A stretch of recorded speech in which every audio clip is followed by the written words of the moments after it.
Bienvenidos al episodio 353 del podcast de Comic Verso. Soy Esteban Pedreros y me acompaña como siempre el mareado Alberto Calvo. Hola Beto, ¿cómo estás? Hola, ¿qué tal? Muy bien, gracias. ¿Cómo te ha ido con esas pastillas antimareo, Beto?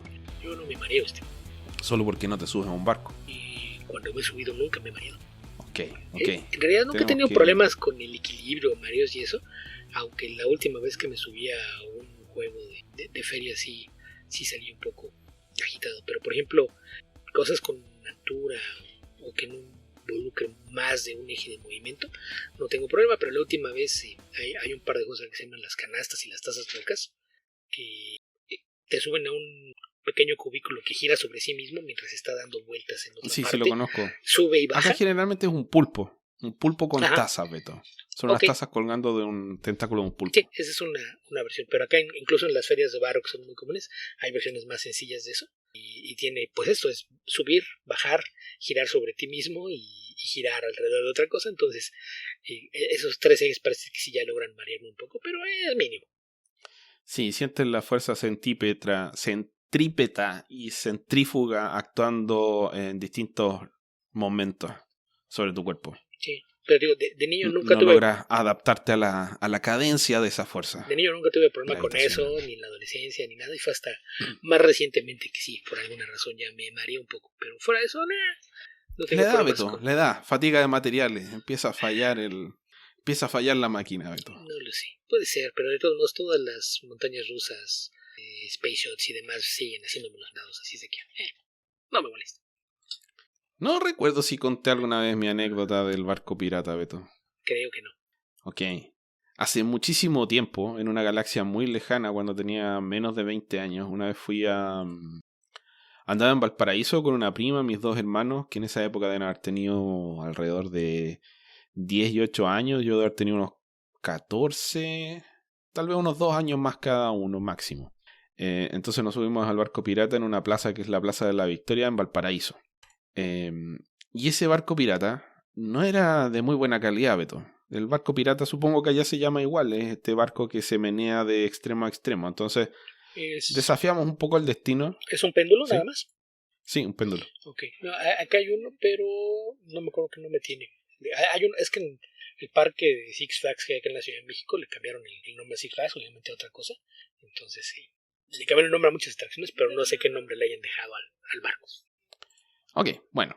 Acá se conoce como barco pirata, que es la atracción de Fantasylandia. El resto en realidad no se llaman barco pirata, pero todo el mundo le dice igual. Y Fantasylandia es como un Six Flags, pero muy chico, de bajo presupuesto. En fin, la atracción no funcionaba bien. Entonces tienen una barra metálica que baja y que te sujeta las piernas. Resulta que mi prima y yo teníamos suficiente edad para que esa barra nos tocara las piernas y nos sujetara al barco, pero mis dos hermanos no, eran demasiado pequeños. Entonces cada vez que el péndulo iba en la dirección ascendente, salían disparados del asiento. Y al punto que los tuvimos que atajar, porque si dejábamos que actuaran las fuerzas gravitacionales, o en este caso la fuerza centrífuga, iban a salir volando del juego. Okay. Así que empezamos a gritarle un rosario al operador para que parara el juego, porque estábamos muy asustados de que se fueran a caer. Y bueno, esto sería más colorido si yo me dedicara a tratar de reproducir qué es lo que le dijimos. Baste decir que probablemente nunca más nos quiso ver en su vida. Y resulta que se había subido otro grupo que quería lo opuesto. Entonces cuando estaba parando el juego para que nos bajáramos, el otro grupo empezó a gritar para que empezara a andar nuevamente.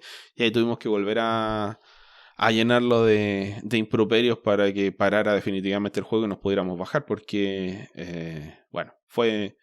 No por nosotros en particular los adultos, pero sí los jóvenes. Creo que ni mi prima ni yo éramos adultos en esa época. No se cayeran mis hermanos pequeños. Así que en esa época ahora ya son adultos grandes.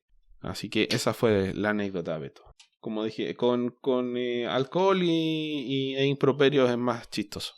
Ok, a mí me pasó que en lo que sería la aguja espacial, de ciudad que se llama Kilauea, acá en México, que es este poste vertical que nada más dispara los asientos no sé, que sean unos 30 metros hacia arriba, algo así. Ok. pues el soporte pues es esta barra que te baja sobre los hombros y queda sobre tu pecho, estómago, y lleva un cinturón que lo ata al asiento, ¿no? Como los cinturones de seguridad de los aviones. Entonces, en teoría vas bastante seguro, no hay ningún riesgo de que cuando te avientan hacia arriba salgas disparado, o que cuando te dejan caer igual puedes levantarte del asiento. El caso es que pues, bajan estas cosas y tienen un seguro hidráulico. Entonces te lo aprietan y luego oyes como si aprietan automáticamente después de que alguien mueve algunos controles, como que los atoran para que ya no se suelten, y de todos modos un empleado del parque pasa a revisar que todos estén bien metida la cinta que lo termina de sujetar al asiento. Entonces revisa que todos están bien, y hasta que termina de revisarlo todo en los 3 postes que componen el juego, que cada uno creo que tiene asientos de los 3 lados, y ya nada más voltea y le da un thumbs up al operador para que lo levante. Entonces pues pasa, lo revisa. Estaba yo con 2 amigos, y el que estaba en medio es alguien muy pero muy delgado, pero pues igual pasó, ya revisó todos los asientos estaban perfectamente bien cerrados y asegurados. Se voltea, hace el thumbs up, y pues el aparato primero te levanta, no sé, como 1 metro, 1,5 metros del piso, que imagino que es para cargar el sistema hidráulico. Entonces levanta eso, y cuando levanta eso, nada más sentimos cómo se afloja el soporte de mi amigo que estaba sentado en medio de los 3. Nada más siento que se otro chiqui. Nos volteó a ver a los 2 con cara de pánico, y lo único que hizo fue abrazarse a los cinturones así como paracaidista principiante, los brazos cruzados sobre su pecho y agarrando los 2 extremos de soporte, porque pues ya, como ya habían dado el luz verde y hizo la seña para que lo cargara, y no sé, 3-4 segundos después de que se aflojó su soporte de seguridad, salimos disparados hacia arriba. Entonces no pasó de eso de que aparte es el que tiene ligeros inicios de acrofobia. Creo que es el único de todos mis amigos que es así. Mi hermano es un poco así, que le tiene cierto miedo a las alturas, y justamente él fue al que se le... No se abrió por completo, pero sí se sintió como que se aflojó. Entonces, sí fue... Existía el potencial de que se aflojara, que afortunadamente no ocurrió, pero existía el miedo ahí de que ocurriera. Es que aparte es tan delgado que probablemente con eso que se aflojó, si él en ese momento hubiese sentido la inclinación, probablemente pudo haber maniobrado para salirse así del juego. El problema es que ya nos habían levantado 1,5 metros del piso, entonces en cualquier momento nos iban a lanzar, entonces obviamente eso no era opción. Entonces recurrió a la otra, a agarrarse con todas sus fuerzas. Ok, suena como una buena estrategia, Beto. Sí, que en ese juego nosotros teníamos una diversión malsana y que a lo mejor a mucha gente le molestaba. Porque cuando estás en la parte más alta, normalmente te dejan allá arriba aproximadamente 10 segundos. Entonces, puedes andar en los aleros del juego ya que saliste de la fila o cuando te vas a formar apenas, y puedes hablar con los que tienes más cerca. Entonces cuando vemos a alguien que tenía cara como de que estaba muy nervioso, le decíamos: no te espantes, nada más agárrate bien, y cuando estés arriba cuenta hasta 15. Cuando llegan a 15 te van a dejar caer. Eso es maldad. Un poco, sí, un poco. Nos tocó ver a gente de edad, abuelitas que iban con sus nietos, que a la hora de la verdad se arrepentían y mejor decían: no, ya lo pensé bien, ¿no? Que suban ellas solas, las espero aquí abajo. Y nos tocó ver alguna vez una chica desmayada, que fue un alarido así como de película de terror. De hecho no estábamos poniendo atención, ya estábamos esperando a una amiga que había ido al baño, y estábamos sentados de espalda del juego, y cuando lo lanzaron hacia arriba oímos un grito, pero así como de película de terror. El grito me llegó a una mujer. Volteamos hacia él y dijimos: ok, alguien va muy espantado. Ya, se quedó todo en silencio. Un gato. Nos quedamos esperando, y a la hora de que lo sueltan, lo dejan caer, otra vez el mismo grito. Entonces ya con ese segundo grito, ya poniendo atención, vimos dónde estaba. Era una chica que está sentada de frente a donde estábamos. Entonces, cuando te dejan caer es más o menos hasta la mitad del poste, después un pedazo más y un pedazo más, pero vamos, el impacto fuerte es cuando te lanzan hasta arriba, y la primera vez que te dejan caer, que es como la mitad de la distancia. Pero la segunda vez se hace la pausa en medio y luego baja en 2 partes más hasta llegar otra vez a nivel de suelo. No dejó de gritar todo el tiempo. Era como película. Entonces ya cuando regresó, estábamos, no sé, a unos 7-8 metros de ella, la tenemos de frente, y seguía gritando con los ojos cerrados, y fue así como de película, que el último grito que dio fue ¡ay! Como que se acabó el oxígeno, y nada más suspiró y se desmayó. Entonces sí fue de ok. No sé quién la convenció de subir, pero evidentemente no era un juego para ella. Sí. Ok, Beto. Bueno, Aprovechamos este mini-sodio de Tierra Prima para avisarles que gracias a las colaboraciones de nuestros nuevos patrocinadores nivel superhéroe, hemos llegado a $42 mensuales de aportes en nuestro Patreon. Así que estamos a $8. A $8 de que resucite Tierra Prima, Beto. Pensamos que esto nunca iba a pasar. Y todavía no pasa, pero estamos más cerca que nunca. Llegó a un punto en el que ya se ve como una realidad bastante probable y tangible. Así es de que, pues eso, porque aparte por ahí ya alguien más consultó qué debe hacer porque el PC tiene problemas con su tarjeta. Entonces, según yo sé, en que no está entre los potenciales, eso nos pondría todavía más cerca. Porque para mi aspecto estamos a que se sumen 2 personas en ese nivel o a que 2 personas que aportan $1 suban su contribución a 5 y en ese caso llegaríamos a esa meta que haría que regresara a Tierra Prima de forma regular. Una vez al mes. De entrada. Ya después, conforme vaya subiendo, pues puede ir subiendo su periodicidad. Ya si eventualmente nos hacen vivir de esto, les hacemos un episodio cada tercer día. ¿Cómo no?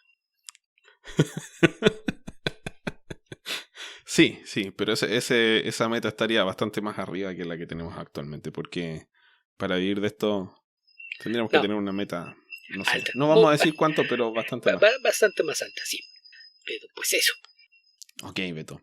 Así que recuerden nuestro Patreon, www.patreon.com/comicverso. Y el problema que tiene nuestro potencial nuevo patrocinador es que tiene una tarjeta con el código, ¿cómo se llama, Beto? Dinámico. Que se supone que cada código dinámico. Yo ahí me imagino así que esto si debe alguien variar. Descubrió... Me imagino que varía una institución bancaria a otra. Entonces, si alguien tiene algún tip sobre qué hacer, pues por favor déjenlo en los comentarios para poder comentárselo.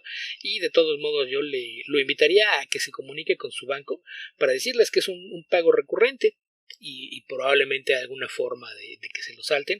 O si lo aprueba desde la misma sucursal, que el pago quede ya de fijo, sin que cada mes tenga que pedirle otra vez que ingrese un código dinámico, lo cual pues sí sería bastante engorroso, y que tomando en cuenta que hay pagos de servicios que se hacen recurrentes, me imagino que debe haber una forma de hacerlo, pero yo la verdad es que prácticamente nunca he usado los códigos dinámicos, así es de que no tengo idea en cómo funcione, pero me imagino que vaya de banco a banco. Sí, yo estoy en las mismas condiciones. Mi banco no tiene códigos dinámicos, así que no sé cómo funciona exactamente. El que sepa, por favor, nos cuenta y podemos retransmitir la información. Sí. Ok, Beto, ¿qué te parece si empezamos a responder preguntas ya de nuestro podcast? Tenemos, Tío Coy hizo un ataque, un bombardeo como el de Dresden más o menos. Y en estéreo además. Sí. Por Discord así y por que Twitter. Ya que es uno de nuestros superhéroes del Patreon, ¿qué te parece si empezamos a responder sus múltiples dudas, Beto? Ok, entonces ¿te parece si empezamos con las de Twitter, que es en donde mayormente es él solo? Ok. Y dice, ¿quién es su integrante? Dice, ¿quién es su integrante favorito de los Outsiders y por qué? Batman.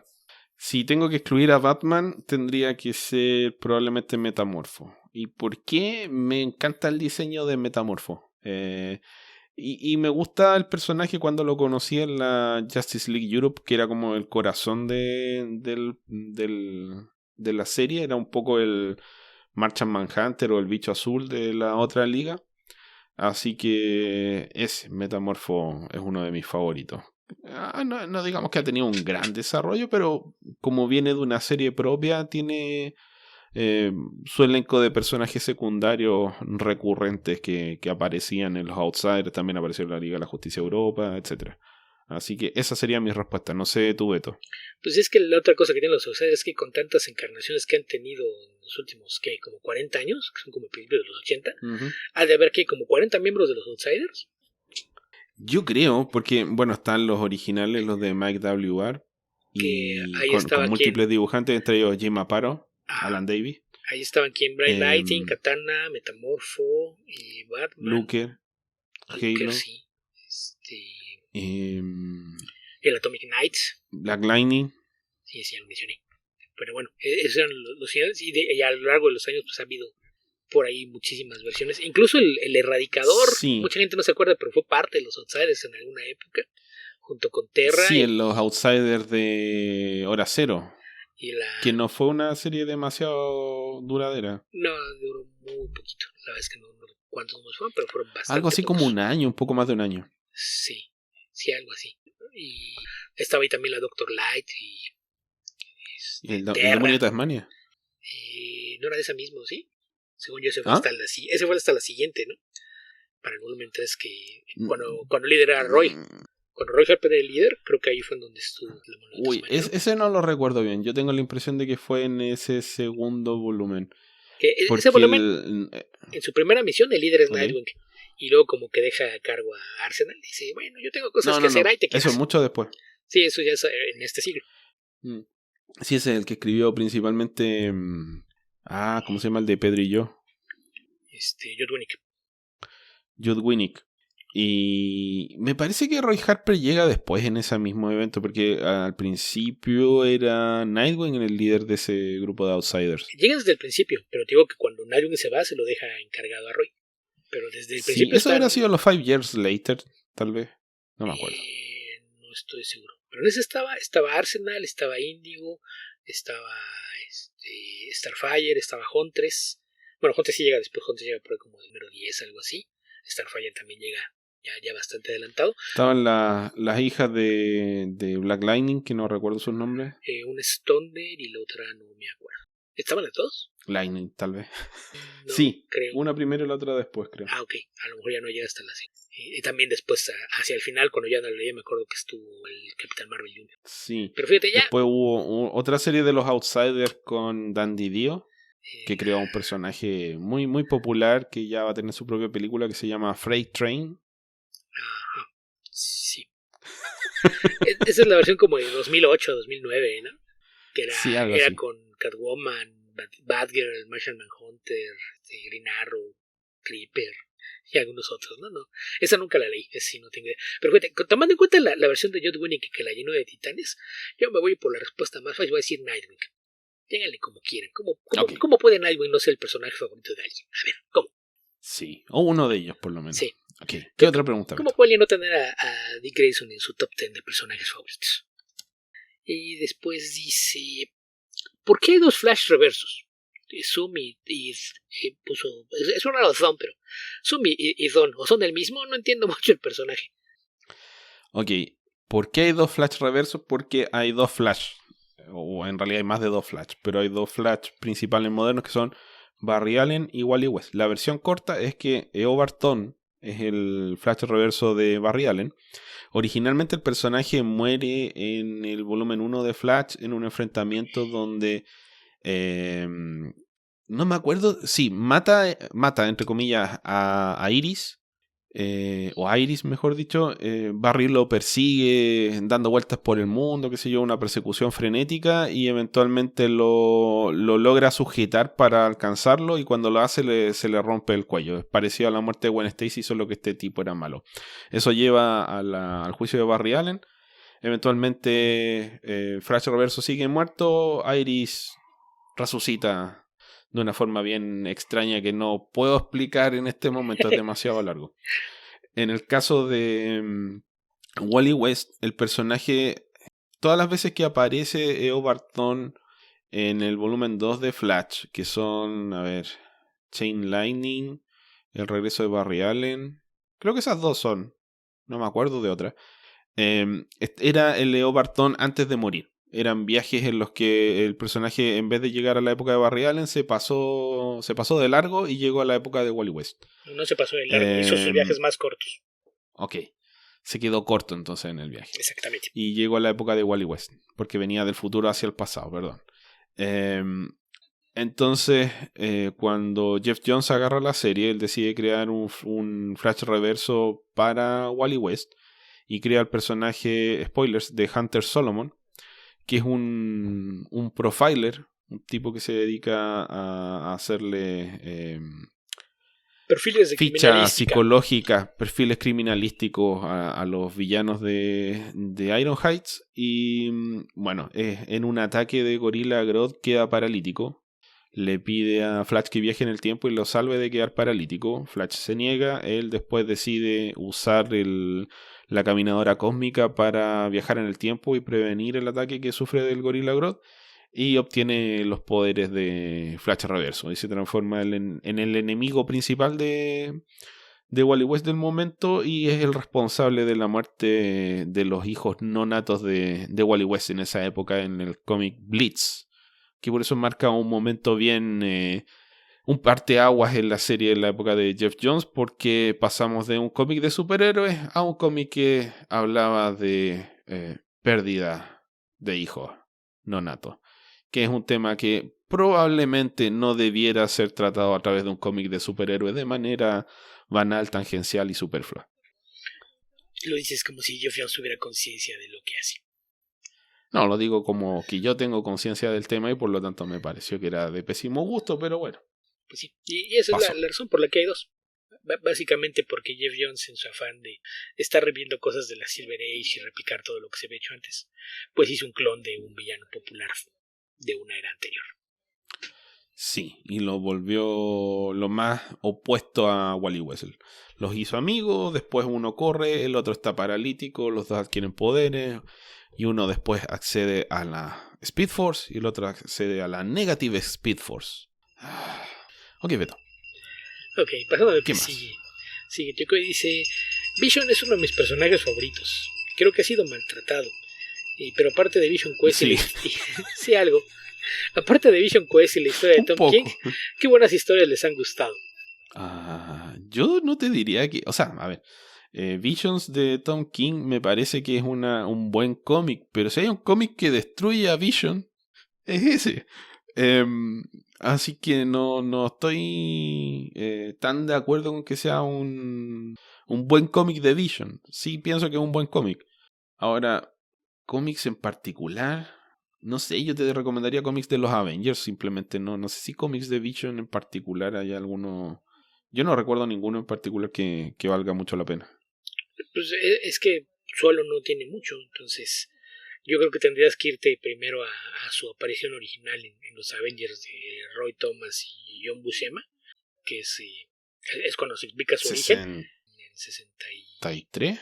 Probablemente un poquito después, 64, sí, o 67, 65, por ahí. Algo así. Pero pues está el origen y es ahí donde está la famosa historia esta de incluso un androide puede llorar, ¿no? Que es de los números clásicos, que es el número 58 o 59 de los Avengers, no estoy seguro. Pero al final Vision, ¿quién es? El señor Spock. Algo así. Eso es Vision. No exactamente, pero para fines prácticos sí. Después de eso, pues sí sería probablemente Vision Quest. Hay una miniserie que salió así, híjole, yo creo que ha sido a principios de siglo, que escribía Bob Harras, que la idea no era mala, pero que estaba mal ejecutada. No me sorprende, Beto. Era una miniserie de 4 números, debe ser como del 95, algo así, cuando habían cambiado un poquito el trade design de los cómics de Marvel, cuando desaparecieron las cajitas de esquina. Fue en ese entonces cuando salió esta miniserie que se llamaba... No sé si era The Dream o The Dreaming se llamaba la miniserie. La idea no es nada mala. El arte... No me acuerdo si el arte completo es estético o solamente la portada, pero se dejaba leer. Para ser Bob Harras creo que estaba bastante decente. Pero fuera de eso no se me ocurre también nada en particular. Creo que sí lo más destacado son justamente Vision Quest y Vision, que no es Vision, porque la serie se llamaba The Vision. ¿Sí? Mira, encontré en Marvel.com un cómic de Vision que es Vision, número 1, por Bob Harras y Manny Clark, de 1994. Sí, está dice la portada. The Dreaming.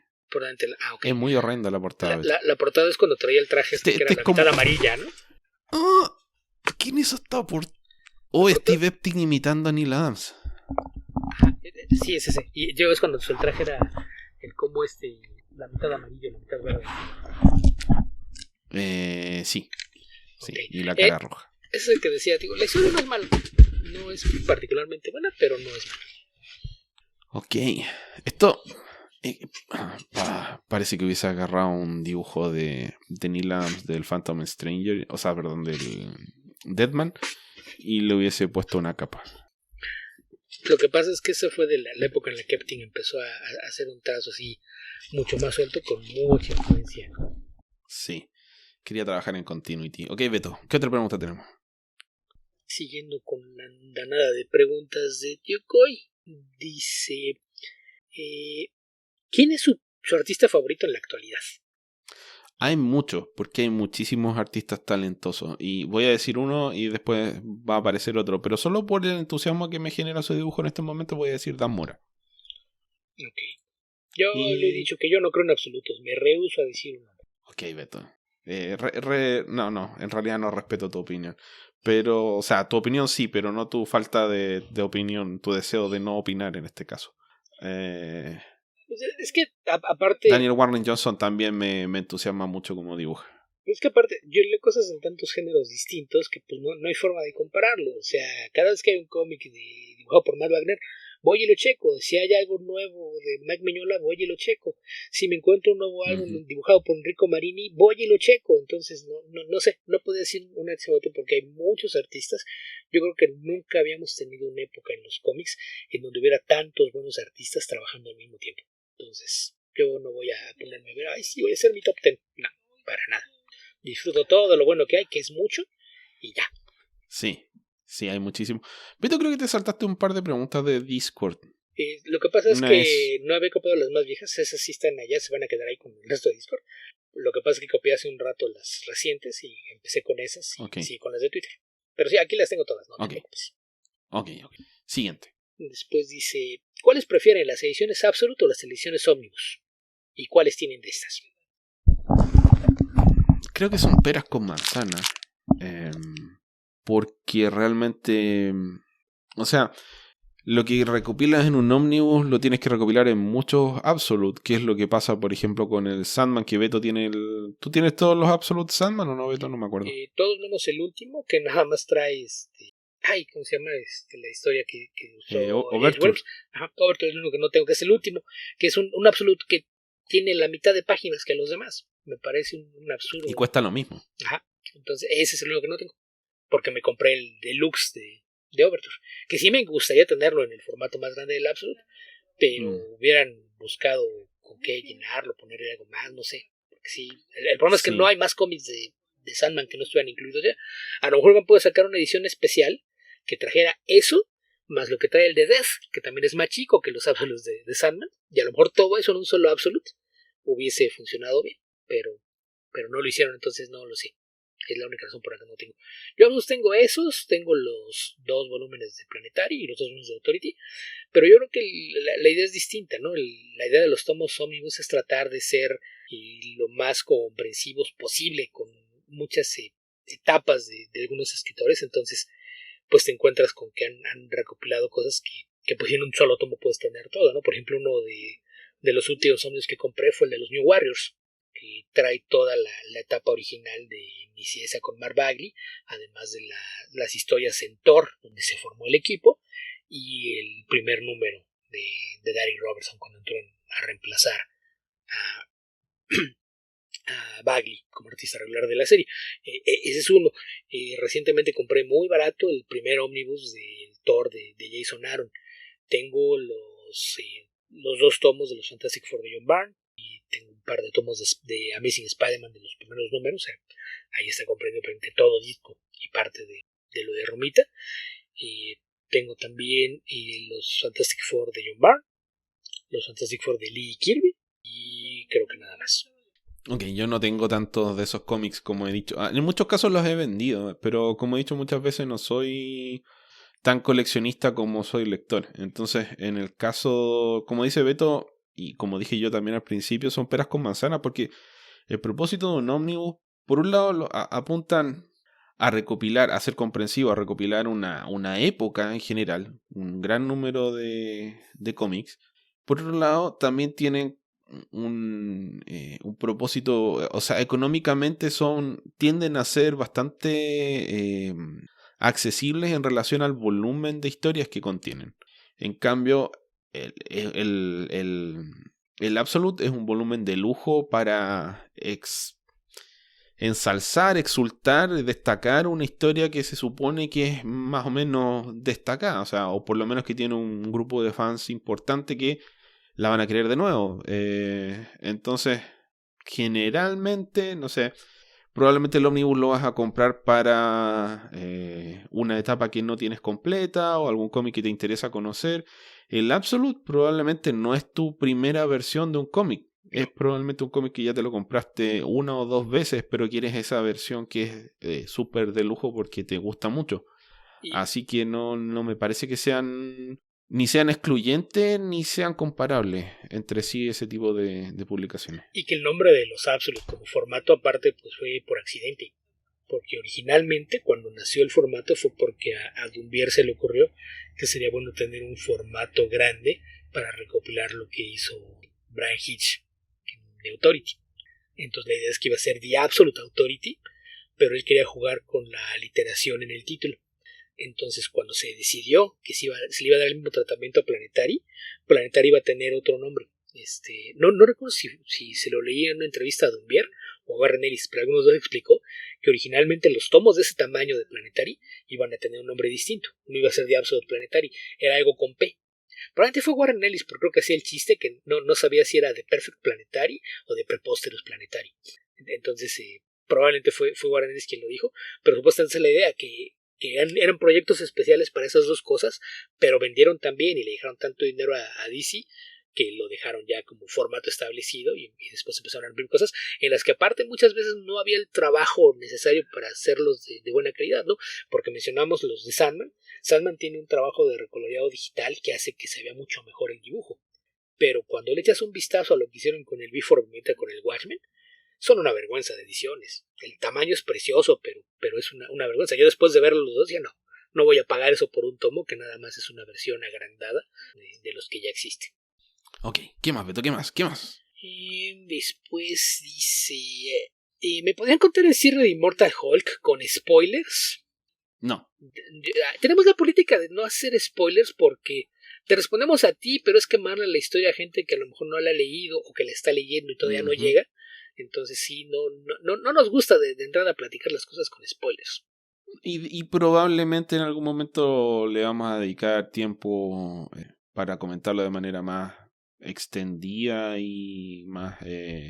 no sé, si quieres leer un spoiler, métete a Wikipedia, ahí lo vas a encontrar. Entonces no es como... Y seguramente después lo podemos comentar mejor. Y seguramente hay muchos sitios que tienen un resumen completo de la historia con spoilers incluso. A lo mejor podría ser tema de algún futuro especial de Patreon, dedicarle a... Sí, yo preferiría darle ese tratamiento antes que simplemente contarte el final de una historia. Porque ¿para qué quieres saber el final de una historia? Léete la historia. Sí. Si te gusta, léela. No, lo de saber al final. Esta es una discusión que he tenido con mucha gente. Sobre todo, no sé, gente que ve serie y de repente se salta los capítulos y se pone a ver el final de una serie. Y yo digo, pero ¿para qué si estás viendo la serie? Disfruta la serie. Y hay gente que le gusta hacer así. ¿Por qué quieres saber el final? La semana pasada fue una película de horror y conocí a la sala dos personas que venían detrás de mí venían platicando sobre cómo interpretaban ellos el final, que es un poquito ambiguo. Y si así es que fulanito de tal me lo platicó y él dijo que pensaba que era esto, pero yo digo que no, que es así. Y yo me quedé pensando, ¿discutiste el final de una película que todavía no veías con alguien más? ¿Por qué?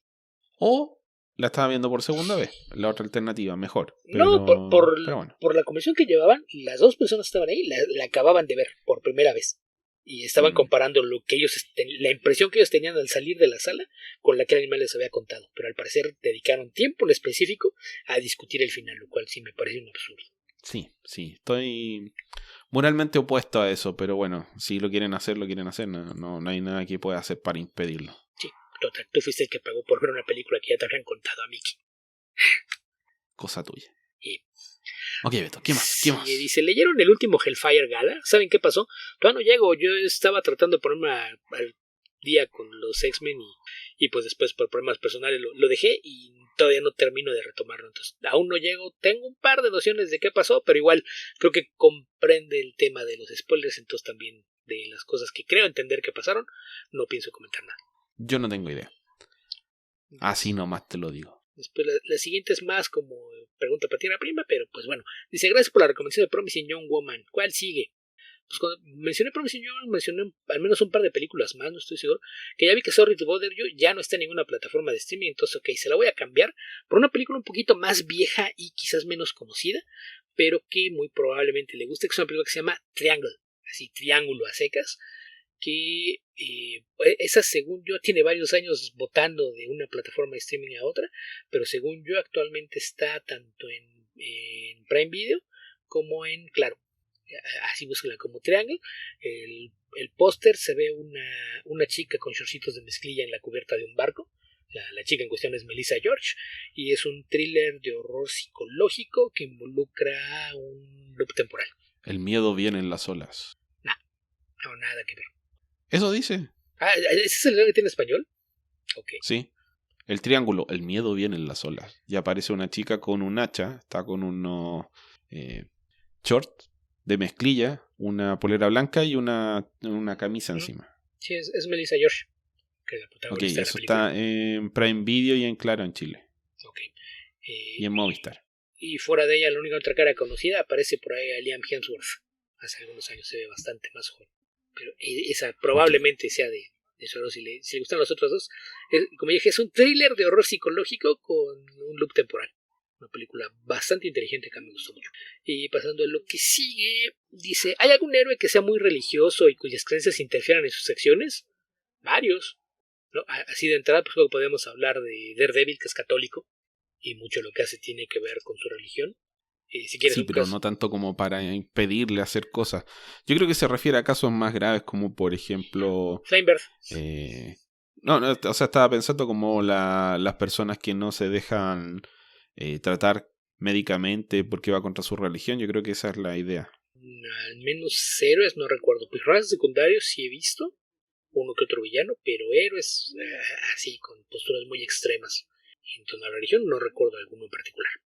Yo creo que lo único que se me ocurre en estos momentos, pero una religión falsa, es algo así como una religión, en realidad una secta, Azrael y la Orden de San Dumas, pero que en realidad se trata de combatirla, porque ¿cuál es el problema de hacer un personaje de esas características con una religión real?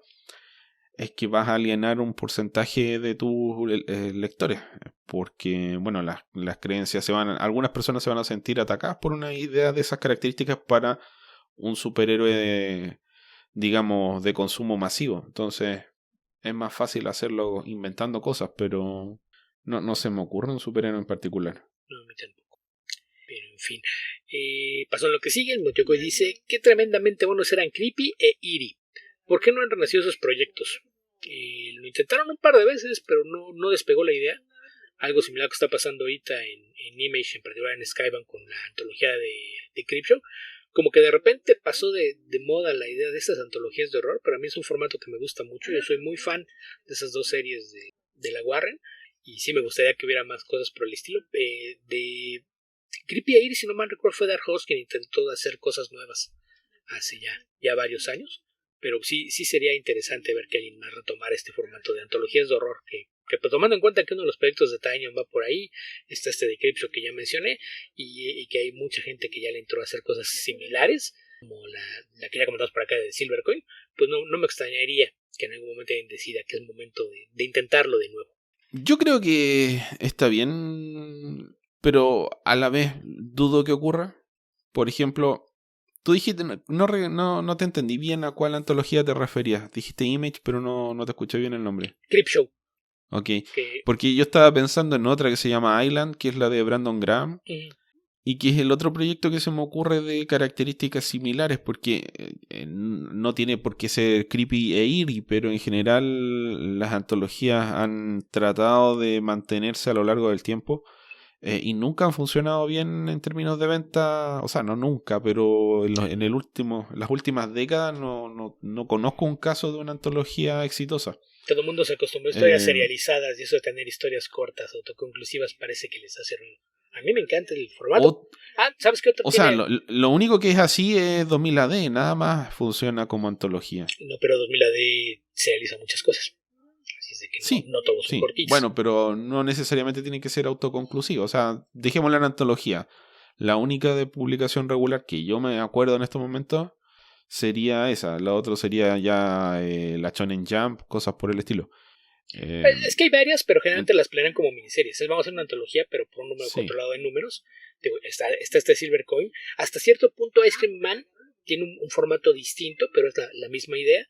Está Alex de Campi hace años hizo un proyecto similar con historias de trailers como homenaje a las B-movies, en el que tenía es que historias cortas. Ese es el asunto, porque generalmente antologías con publicación indefinida son pocas. Las que existen generalmente, o sea, los proyectos que surgen generalmente están asociados o a una idea en particular que se concreta en 1, 2, 3, qué sé yo, 4 números, otros que son más proyectos indefinidos como el que estaba hablando recién, que es Island. Pero la antología en sí, yo diría que no ha encontrado un nicho en el mercado que le permita ser financieramente estable como para mantenerse de manera indefinida en el mercado, y ese es el problema. Uno termina viendo que la mayoría de estos proyectos son creadores aunando fuerzas para publicar algo, más que nada por amor al arte. No necesariamente, porque por ejemplo Flinch, la antología de Vértigo, vendía muy bien. Eran los títulos mejor vendidos de Vértigo. Y ese fue una decisión editorial, porque una reorganización dentro de Vértigo fue la que mató a la antología. Así es de que yo creo que sí hay un mercado para eso, en particular en el género de horror, que es en donde funcionan muy bien esas historias cortas. Yo creo que sí hay un mercado, y tengo entendido que a Creepshow le está yendo bastante bien. Lástima que el que se está llevando la tajada grande del dinero no sean los autores, sino el imbécil de Robert Kirkman, pero pues ya, ese ya es un problema de cómo funciona el medio. Ok, ¿qué más, Beto? ¿Qué más? Después volvió a hacer lo de ir a llenarle de spam las menciones a otra gente en Twitter, y ahí a los pobres de James Tynion, Martin Simmons y Skybone desapareció por ahí un spam, porque fue a tallarnos ahí, comentarles en español. Dice, ¿qué opinan de esta noticia? Emocionante, ¿no? Porque compartió James Tynion en algunas páginas de lo que está haciendo con Martin Simmons, que están adaptando el Drácula de la Universal en los años 30. Pero pues esto ya es algo que se anunció hace, no sé, 2, 3 meses. Creo que originalmente fue Martin Simmons el que lo anunció después de que se dio el anuncio oficial, y compartió algunos de los bocetos y portadas de lo que estaba haciendo. Y ahorita recientemente pues Tynion ya lo quiso funcionar en algunas páginas más. Entonces se supone que la idea es que va a haber miniseries basadas en los monstruos de Universal con autores modernos, y lo que dijo Tynion era que no era nada más una adaptación de la película, sino que le habían dado algunos giros para hacer que la historia funcione de forma más actual. Entonces las páginas que he visto de Simmons se ven muy bien, pero pues no sé, allá dependerá de qué tanto cariño le tenga la gente a los monstruos de la Universal. Según yo hay bastantes fans. Sí. No, yo en particular no. Sí, ya sé que a ti no te gusta ni el horror, pero pues eso es aparte. No, o sea, tampoco te siento nostalgia por los monstruos de la Universal y ni entusiasmo por el proyecto. No digo que no valga la pena, simplemente si me preguntan a mí, ¿estás entusiasmado? No, no estoy entusiasmado. Ok, entonces ahora sí, ya regresándonos a Discord con las que se nos habían quedado, de las dos que quedaron que llegaron justamente cuando estábamos cerrando el episodio anterior, dice, ¿por qué creen que nunca existió un tercer gran universo de superhéroes al nivel de Marvel o DC? ¿Qué habrá sido lo que estuvo más cerca de Betola Charlton? Pues es que depende en qué momento. En finales de los 30, principios de los 40, había muchísimos, pero después de la guerra colapsaron casi todos. Archie intentó tener el suyo y tuvo un primer año más o menos popular, pero se apagó rapidísimamente. Charlton probablemente sea la que tuvo éxito de forma más sostenida, y a lo mejor algunos de los personajes de Gold Key que realmente nunca terminaron de darle forma al universo, ¿no? Eso ya hasta después, cuando Valiant tomó las licencias, fue que le dio un poquito más de congruencia como universo, pero yo creo que mayormente tiene que ver con temas económicos, que cada vez que alguien lo intentaba se venía algún problema que lo impedía. En los años 90 aparecieron muchos universos compartidos nuevos, y cuando parecía que un par de ellos empezaban a tomar forma fue cuando colapsó el mercado de especuladores, y por poco se lleva a la industria del cómic enterita. Así es de que a veces ha sido una combinación hasta de mala suerte. El Ultraverse en su momento, también cuando partió, era muy popular. Diría que porque el universo de Image mayormente, o sea, hasta cierto punto es un universo compartido, pero no realmente. El único que funciona como universo compartido, era Wildstorm. A ver si no estoy equivocado, Valiant. Valiant porque nació así. Pero digo que terminaron involucrando a personajes viejos que no eran de ellos, ya eran licencias, y luego se las quitaron, y luego se te meten problemas porque ya no puede hacer cosas. Pero digo, lo que pasa es que Image ha tenido un par de crossovers, porque se supone que todos decían, este es el mismo universo, lo cual no tenía sentido. Entonces era más fácil que tuvieras universos pues por estudio, ¿no? Tienes el universo creado por McFarlane en sus títulos y miniseries. Wildstorm tenía un universo compartido bastante extenso, igual que pasaba con los títulos de Awesome, Extreme, o como quiera que se llamara en el mes en curso. pues era eso, era insular, cada quien tenía, Top Cow también tenía su propio mini-universo. Todos esos en su momento gozaron de buena popularidad, pero yo creo que la razón por la que no terminaron de despegar pues fue mayormente cuestión de recursos económicos y el estado de la industria, que además ya cuando había más gente que tenía recursos para a lo mejor intentarlo, ya había mutado el mercado y empezaban a aparecer alternativas a los superhéroes, ¿no? ¿Para qué quieres seguir haciendo lo mismo que están todos? Sí, o sea, necesitas tener tu Superman y tu Batman, o tu Capitán América y, no sé, Thor y Iron Man, o Spider-Man mejor dicho, para fundar tu universo. Necesitas esos éxitos comerciales que te permitan ir probando otros personajes. Hay personajes que... hay series que lanzaron tanto DC como Marvel que fracasaron, fueron canceladas y luego el personaje es retomado años después y se le da otra versión. ¿Pero por qué? Porque tienes un flujo constante de dinero de otros personajes que son mucho más exitosos. Entonces, si no consigues esa estabilidad económica, la idea de ir construyendo un universo se te hace inviable. Es como cualquier negocio, si no vendes no puedes permanecer. Y hay versiones de autor, ¿no? El caso, claro, probablemente el sostenidamente de mayor calidad, pues obviamente sería Astro City, de Corbusier con Alex Ross y Brent Anderson.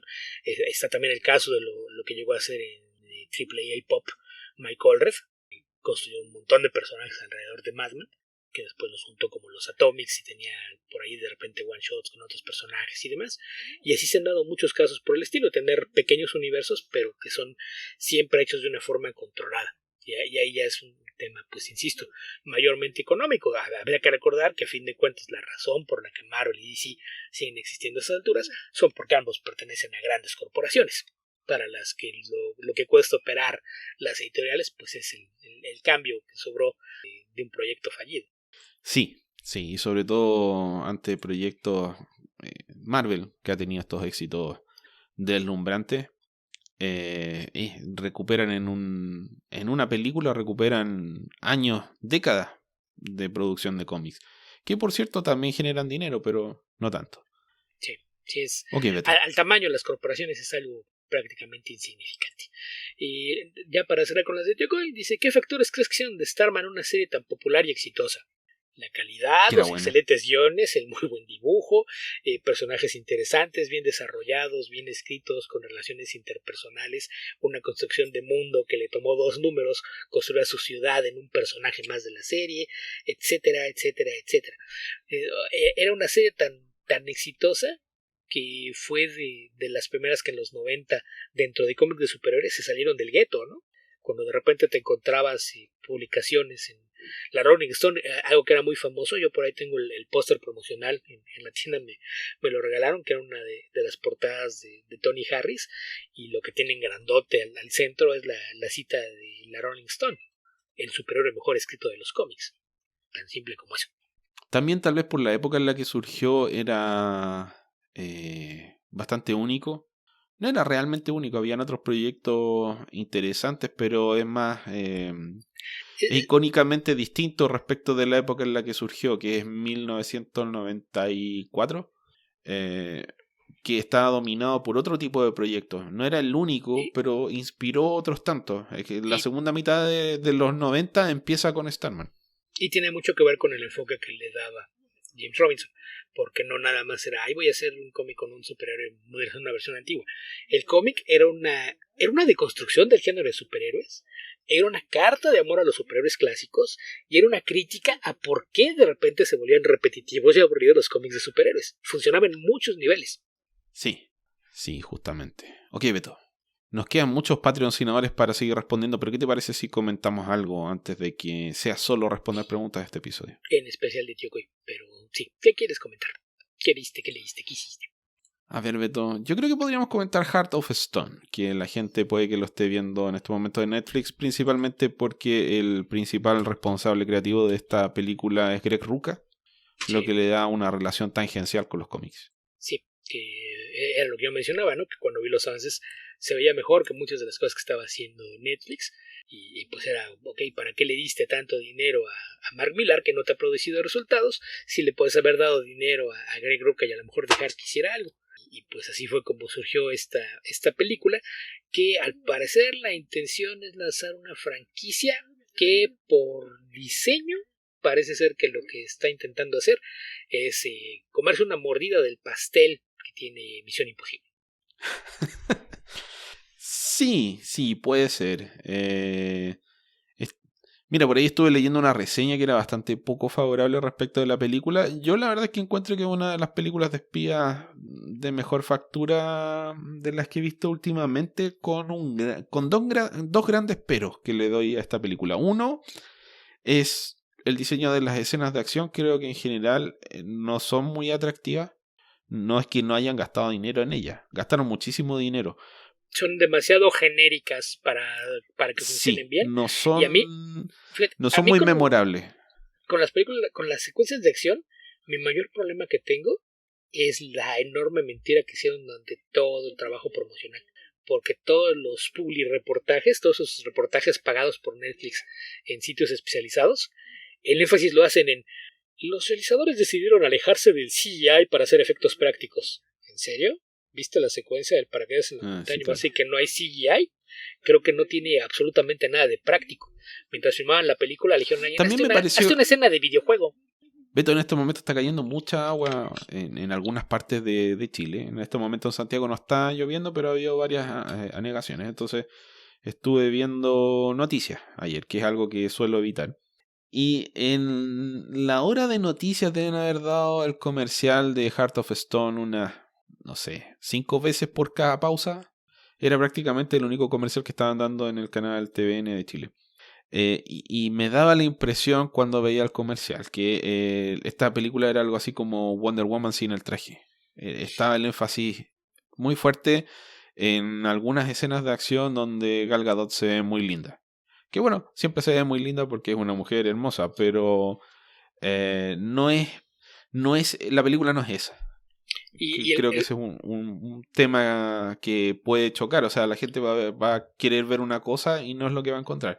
El problema que tiene también, cuando hacen tanto énfasis en la imagen de Gal Gadot con esto, es que te das cuenta que después de las secuencias de pelea, cuando te la quieren mostrar golpeada, pues trae 1 o 2 rasponcitos así como que sí, que se vea maltratada, pero no mucho. No queremos que se afecte su belleza. Y dices, ok, aquí falta una clase de compromiso, por ejemplo, de Atomic Blonde, donde podías ver a Charlize Theron llena de moretones y cojeando y demás.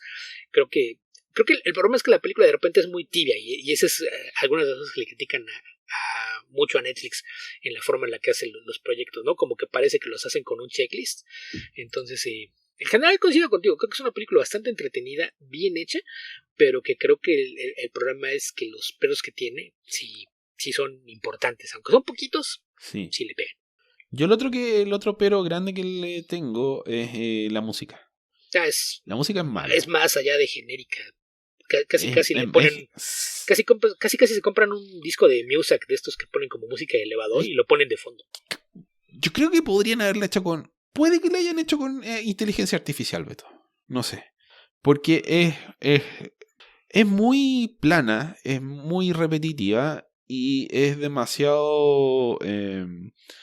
te anuncia demasiado el cambio de cosas. O sea, cada vez que los personajes van perdiendo, la música es triste, y después cuando los personajes van a ganar, sube el tempo de la música. Entonces, eso siempre lo hacen las películas. Es parte de para qué están las bandas sonoras. Pero es tan predecible en el caso de esta película que es un spoiler. Entonces, eso encontré que era muy malo. Ahora, la historia en sí me pareció... Creo que a ver, lo único que no me gustó, creo que hay algunas cosas como desarrollo de algunos de los conceptos del mundo donde se desarrolla la historia que no son muy buenos. Particularmente lo que nunca queda claro. ¿Para qué demonios se infiltró la agente Stone en el MI6? Ok, tratemos de hacer un pequeño resumen de esta película para no hablar en el aire. A ver, dale tú que eres mejor que yo para estas cosas, y además estoy algo resfriado y sueno muy, muy congestionado en estos momentos. Ok, pues la película parte con una operación de, como ya mencionaste, el MI6, el Servicio Secreto Británico, que está tras la pista de un traficante de armas y lo siguieron hasta un refugio en lo alto de los Alpes, donde saben que va a aparecer. Es un tipo que al parecer lleva mucho tiempo escondido y ellos consideran que esta es su oportunidad de atraparlo ahora que por alguna extraña ocurrencia de un salón de juego privado para apuestas y demás, y pues sabían que iba a estar ahí y deciden ir por él. Y por ahí, pues lo típico que pasa, es un montaje de estos muy al estilo de las películas de Bond, pues algo sale mal y hay que hacer una corrección sobre la marcha, y una de las agentes, que supuestamente no es de campo, sino que es parte del apoyo técnico y está en la camioneta al exterior del lugar, tiene que entrar y ponerse un poquito en riesgo para asegurarse de que la operación pueda seguir como la habían planeado. Este personaje es el que interpreta a Gal Gadot, que es la agente Stone, que es a quien está en el título en español de esta película, y después de unos minutos descubrimos que pues ella tiene un secreto, porque no es una agente del MI6, sino que pertenece a otra organización todavía más secreta y que por alguna razón le pidieron que se infiltrara en el MI6.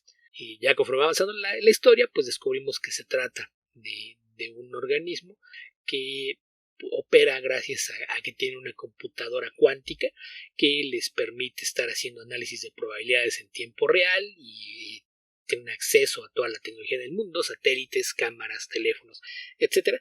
Así es de que tiene asistencia en vivo vía audio con alguien que tiene simulaciones y datos de todo a la mano para orientar a sus agentes en el campo.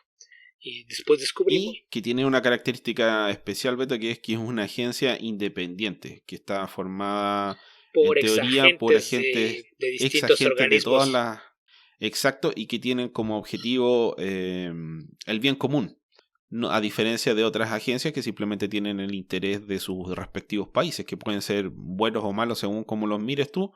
En este caso, The Charter, que es el nombre de esta organización, tiene un interés que es el bienestar del mundo, antes que el bienestar de una nación en particular. Que es la razón por la que decía que se nota que el enfoque es tratar de entrar dentro del terreno que hasta ahora es monopolio de Misión Imposible, ¿no? Que también es una agencia llena de espías que fueron reclutados de distintos servicios de inteligencia y que no opera directamente para ningún gobierno, ¿no? Partiendo por el hecho de que les proponen misiones y ellos deciden si la aceptan o no. No reciben órdenes de nadie. Entonces, en ese sentido es a lo que me refería con eso. Además de que tiene una gente que trata de ser siempre positiva y ver lo bueno en todos y trata de no hacer las cosas de la forma oscura. Es así como que vamos a hacer una versión femenina de Ethan Hunt, pero no la vamos a dejar que haga sus acrobacias ella sola, y aquí sí vamos a llenar de CGI, aunque en la publicidad digamos que no es cierto. Sí, y no va a correr intensamente como Ethan Hunt. Pocas personas pueden correr tan intensamente como las Ethan Hunt, así es de que no podemos esperar que pasara eso. Pero vamos, más allá de eso, pues... Concordemos en que no significa que sea rápido, sino que intenso. No, al parecer sí es bastante rápido, porque es algo que otros actores se quejan, dicen, no, es que me tocó hacer una escena en la que tengo que andarlo correteando, y te das cuenta de la condición física que tiene Tom Cruise. Después de que corres detrás de él 5 minutos, dices, con un carajo no va a bajar de paso. Tienes que hacer un corte y volver a empezar de más adelante para... Sí, hay cortes, pero como hay algunas secuencias largas, pues sí, todo el tiempo que está corriendo intensamente Ethan Hunt, los actores que lo van persiguiendo tienen que correr con la misma intensidad. Entonces, sí al parecer sí les requiere un cierto esfuerzo físico que es más allá de la media. Pero bueno, después de esto, pues ya la película pues adopta muchas de las cosas que puedes esperar en una historia de espionaje, ¿no? Traiciones, dobles engaños, giros de tuerca, descubres que hay alguien más que está tratando de organizar esta computadora cuántica, y aparece por ahí una chica de ascendencia hindú, que de hecho es interpretada por Alia Bhatt, que es una actriz muy famosa en la industria del cine hindú, de las dos ciudades que... Mucho gusto. La ubicaba por fotos, la verdad es que nunca he visto ninguna película suya, pero sé que tiene algunas películas de acción. Entonces esto era así como que, ok, es hora de internacionalizarte en serio y que hagas algo en Hollywood, y pues la pusieron por acá, y la verdad es que hace un buen trabajo, me parece que actúa bien y termina siendo primero una contra y después complemento a Gal Gadot que funciona bastante bien.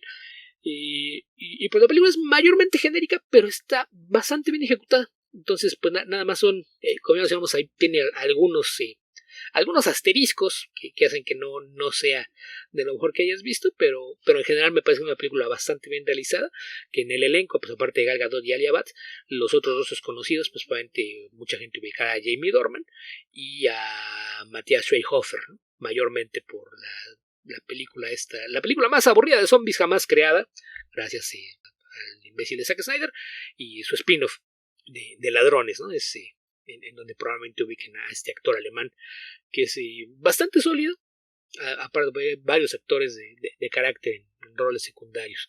La película, pues fue dirigida por Tom Harper, que me sorprende un poco porque él mayormente sí que hace series de televisión.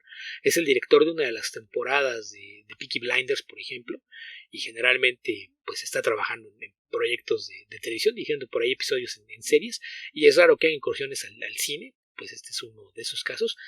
La película fue producida por Skydance, y no es una producción original de Netflix, es de Skydance, y después le vendió los derechos de distribución a Netflix, por lo que es aparece como una producción original de la plataforma. Pero pues la idea de esto pues es crear una franquicia, y por lo que he visto, al parecer sí le ha gozado de alguna popularidad, entonces habría que ver si le da para convertirlo en una franquicia, en cuyo caso pues la buena noticia es que le va a estar cayendo trabajo constante a Greg Rucka, y yo tengo la esperanza de que si esto le sigue yendo bien, a lo mejor en una de esas dice, oye, tú tienes otra espía, ¿no? Y si hacemos algo con esa, y a lo mejor podemos ver finalmente una versión en pantalla de Queen and Country, que me parece que sería bastante interesante. Sí, estaba pensando en algo similar, Beto, porque finalmente, por ejemplo, nosotros comentamos brevemente, o sea, nos preguntaron, mejor dicho, porque no lo comentamos, Citadel. Y yo dije que me parecía que era al final algo así como Shield contra Hydra, pero que tenía una premisa que era muy ingenua.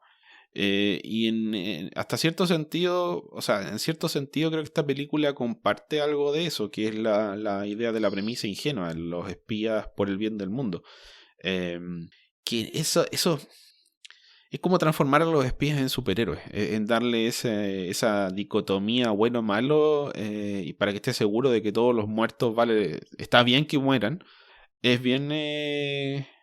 no, o sea, no sé si es malo, pero no sé si es mi elección favorita para el género de espía. Creo que el tema de mantener los grises y los intereses de los países, y que parte del conflicto sea, por ejemplo, conflictos morales, que el espía tenga que decir, ok, me ordenaron esto, no sé si lo quiero hacer. Es como el equivalente a lo que se conoce como propaganda, ¿no? Es como tratar de hacer quedar bien a los espías cuando no tendrían por qué. Que fue algo que me gustó de la última etapa de James Bond, ¿no? Las películas con Daniel Craig como protagonista, creo que en donde se separan un poquito de las antiguas, es que asumen lo que siempre ha sido James Bond. James Bond no es un espía. James Bond no va a buscar secretos, no va a buscar los planos de algo, no va a recuperar los planos que se robaron de algo. A James Bond le dicen, fulano de tal encontró esto, y ya, ahora tienes que ir a matar a este tipo. Y en realidad esa es la interpretación que yo tengo del universo de Bond, y que me parece que es la más lógica. El MI6 es una organización de espionaje que tiene muchísimos agentes de campo, está lleno de espías, pero los agentes 00 son asesinos al servicio de una organización de espías. Los 00 no son espías per se. Ellos son los matones que entran a limpiar después de que los espías hicieron su trabajo. Y en ese sentido, por eso estaba pensando en Queen and Country, porque Queen and Country es como tratar de hacer un enfoque más realista del espionaje, ¿no? La mayoría de las misiones en las que ves a los personajes de Queen and Country son de ese estilo, en donde el gobierno británico se mete en operaciones en otros países buscando un beneficio propio, y donde sus agentes tienen instrucciones de matar gente porque al gobierno inglés le conviene que estén muertos. Ese es el enfoque que tiene Queen and Country, y por eso me parece que podría funcionar bastante bien si se adapta como una serie de películas, una franquicia, a lo mejor una miniserie, qué sé yo. Creo que funciona muy bien. Y como tú mencionas, es un poquito ingenua esta idea de que pues es un montón de gente entrenada para hacer... Un lavado de imagen del... Sí, te digo... Del oficio, no sé si del género, porque el género tiene varios de estos personajes, pero creo que funciona mejor en casos como en Bourne Identity, porque ahí es un conflicto más es más de supervivencia esa película. Entonces tú estás de parte de Bourne, porque Bourne, bueno, no es, cuando parte la primera película no recuerda nada, etcétera, no sabe por qué lo persiguen y por qué lo quieren matar. Entonces es fácil empatizar con un tipo que lo único que quiere es que no lo maten, y después, como lo tratan de matar, se quiere vengar. Entonces funciona fácil esa forma de ese simplismo, ese reduccionismo del género. Pero el género de espías propiamente tal funciona mejor cuando tienes estos grandes dilemas morales respecto de ¿Vale la pena matar a esta persona o no? Sobre todo porque una cosa es que un espía entre a una habitación, aparezca un tipo con una pistola y lo mate. Otra cosa es que un espía tenga que convivir con una persona por años o meses, lo que sea que dure la misión, y luego le digan, ok, ahora lo tienes que matar. Y resulta que tal vez esa persona a la que tienes que matar ni siquiera es una mala persona, solamente a tu país le interesa que esa persona esté muerta. Le estorba, entonces ya no te sirve. Exacto. Entonces, eso es más interesante a nivel de dilemas morales. Y es algo que omiten aquí. ¿Y cómo afecta a una persona? Claro, exacto. En el caso de Misión Imposible, se saltan eso al crearte estas misiones de un interés tan grande en donde el mundo entero está en peligro porque la amenaza que se cierne puede afectar a todo el mundo, y te distraen con cosas de la trama para que no estés pensando en las decisiones morales que tienen que pensar los miembros del equipo. Y el problema con Heart of Stone es que nunca alcanza esa escala como para que se convierta en una distracción que te haga olvidar que estás viendo un espía que no actúa como un espía. Y ese es el tema, ¿no? Entonces yo creo que si tiene espacio para ir expandiendo... Y también que la vuelta de el giro moral o el giro de propósitos que tiene finalmente uno de los personajes está muy anunciado. Tú sabes que va para allá la película. Entonces la película también falla en algunos casos en sorprenderte. Cuando aparece el que eventualmente es revelado como el doble agente, por descarte yo sabía que esa parte venía. No me la esperaba en el momento en que ocurre, pero sabía que iba para allá. Entonces eso son algunos de los problemas que tiene esta película. Más allá de eso, creo que está bastante bien hecha, tiene bastantes ideas interesantes, pero un poquito mejor diseño de pelea, mejor música, yo creo que un par de personajes más para que no se sintiera un poco el sufrimiento del personaje protagónico, que es lo que la impulsa a buscar justicia antes que venganza, es bien cursi. O sea, es justo antes de que los personajes entren en el lugar donde se va a desenlazar lo que pasa con ellos, tienen una escena de camaradería y amistad y qué sé yo. Es que pero hay dos opciones. Se conocen hace un año. Eso lo resuelves hay dos formas de resolverlo. Una, cuenta el origen de Stone. Di por qué la reclutaron, por qué fue que la adoptó su jefe en particular antes de entrenarla, y cuál es su motivación para dedicarse a eso. Esa es una. O dos, dale un poquito de trasfondo a la gente del charter, en particular sí. a Jack y a la jefa. Y con eso creas un mundo que esa construcción de mundo te ahorra tener que explicar algunas cosas y no se sienten tantos huecos. Entonces, sí. También aquí el tema y lo que me llamó la atención a mí... Es que el problema es que el charter en sí es una creación ingeniosa. No es tan novedosa porque ya se ha visto en Misión Imposible, no con el mismo objetivo, pero en la misma composición. Agentes independientes que tienen un objetivo propio. Entonces, por otro lado, no podía dejar de pensar por los nombres en Checkmate, Beto, porque de ahí viene... De ahí viene el germen de esta película. De ahí se la sacó Greg Rucka. Entonces, hasta cierto punto es como que fuera Sacha Bordeaux. No sé. Y eso me sacó en un momento, pero esto es algo que solamente puede afectar a gente que leyó ese cómic, que conoce otros trabajos de Greg Rucka. No es un problema de la película en sí. Pero esa idea de que sea esta agencia... tan independiente, donde los personajes no tienen, la verdad, relaciones directas con otros personajes, hace que la meta en el MI6 esté infiltrada en el MI6. Nunca sabes para qué. Nunca sabes qué demonios está investigando en el MI6. ¿Por qué necesitaba estar un año infiltrada en el MI6 y no podía comprometer su posición ahí en el MI6? Pero resulta que su factor motivante es la traición de uno de sus compañeros que desemboca en la muerte del resto de sus compañeros.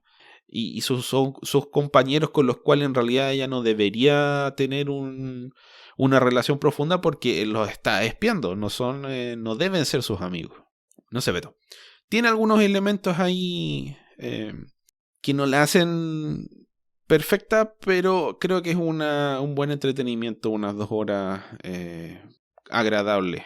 Y Gal Gadot necesita más clases de actuación todavía. Aunque, por cierto, como es muy bonita, no es tan importante. Sí, que yo lo otro que te quería decir es que sería interesante ver cómo la escribieron, porque en los créditos aparece como coescrita por Greg Rucka y Alison Schroeder. El tema con Alison Schroeder es que siempre aparece como coescritora de algo. No tiene un solo guión que haya escrito ella sola y escribe cosas que no tienen nada que ver con lo que está haciendo esta película.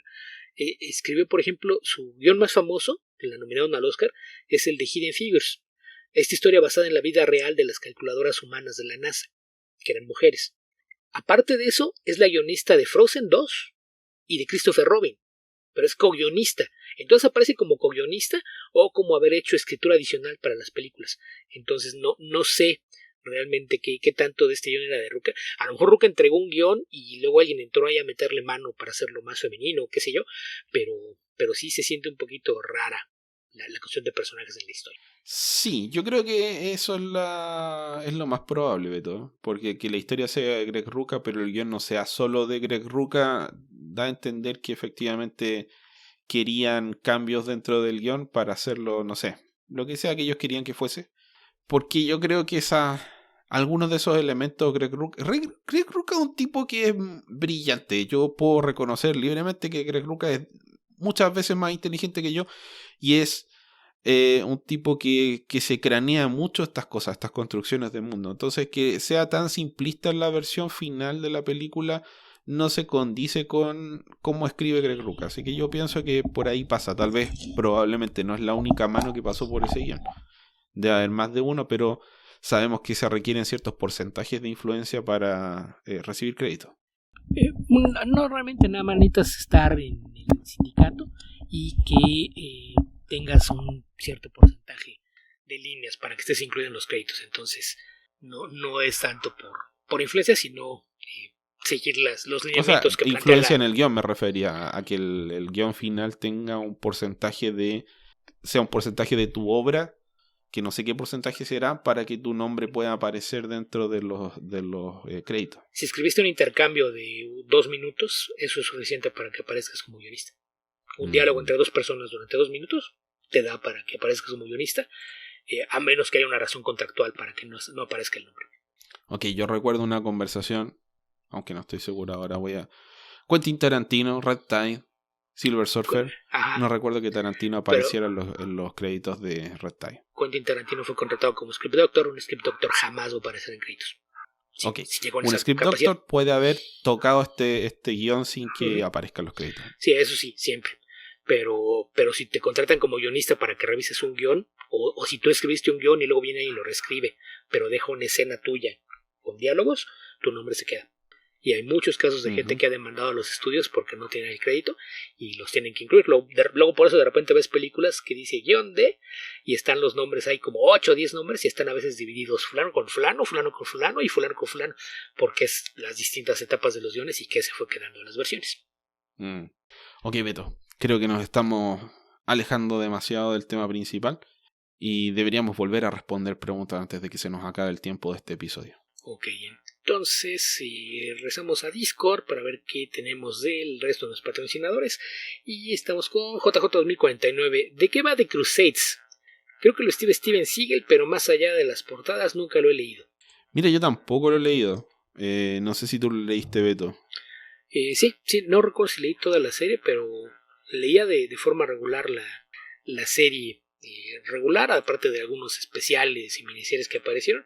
Y nada más aclarar que es Steven T. Seagal. No vaya a ser que la gente piense que Steven Seagal anda escribiendo por ahí cosas, porque pues lo dudo. Seagal, pero ese es Seagal. Es más parecido a una gaviota que a un... pero pues ahí ya depende de cómo lo pronuncies. Y esa es la razón por la que Steven T. Seagal usa la T. Justamente por eso, así es de que no lo estoy diciendo de gratis. Es una cuestión mínima de pronunciación la que hace diferencia. Entonces pues eso es en donde es importante señalarlo. Pero pues eso se trata de una serie que justamente sobre caballeros en las cruzadas.